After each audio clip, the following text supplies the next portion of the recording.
बाबा, अगर मैं तुम्हें सच्चे मन से पुकारूं, मुझे नहीं पता कि सच्चा मन क्या होता है, दिल से क्या होता है, लेकिन अगर मैं तुम्हें पुकारूं, तुम्हें याद करूं, तो मुझे कैसे पता लगेगा कि वो मेरे दिल से निकला है या तुम तक पहुंच चुका है, या मैंने दिल से जो बोला, मैंने जो मन से जो बोला वो तुम तक पहुंच गया है। वो मुझे कैसे महसूस हो बाबा कि बात तुम तक पहुंच गई है।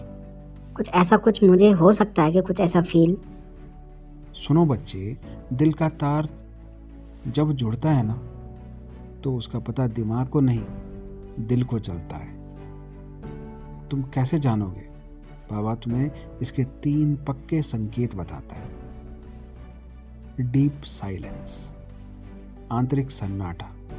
बच्चे, जब तुम मेरा बाबा बोलते हो, मेरा बाबा, और वो सिर्फ गले से निकलता है, तो मन में हलचल मची रहती है।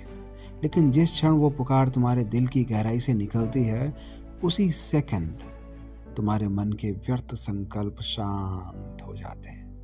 एक ऐसा सन्नाटा छा जाता है जैसे तुम किसी गहरी गुफा में सुरक्षित पहुंच गए हो।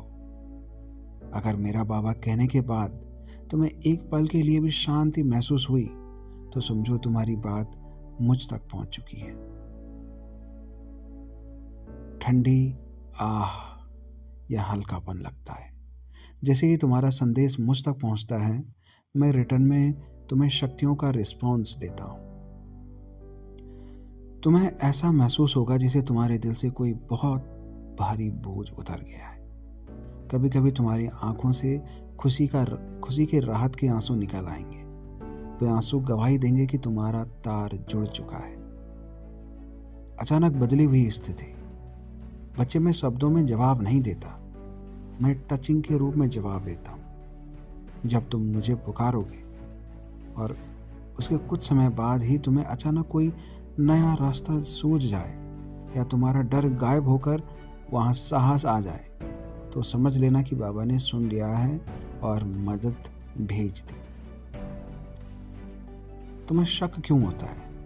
बच्चे, तुम मुझे कानों से सुनना चाहते हो, लेकिन मैं बुद्धि में बोलता हूँ। जब तुम संदेह करते हो कि पता नहीं बाबा ने सुना है या नहीं, तो यह संदेह तुम्हारे और मेरे बीच की दीवार बन जाता है। एक छोटा सा अभ्यास करना। आज जब तुम मुझे याद करो, तो यह मत सोचो कि तुम किसी दूर रहने वाले भगवान को बुला रहे हो। यह महसूस करो कि मैं तुम्हारे सबसे करीब, तुम्हारे मस्तक के बीच बैठा हूँ। तुम धीरे से मन ही मन कहो, बाबा, और फिर चुप हो जाओ। उस चुप्पी में जो तुम्हें सुकून मिले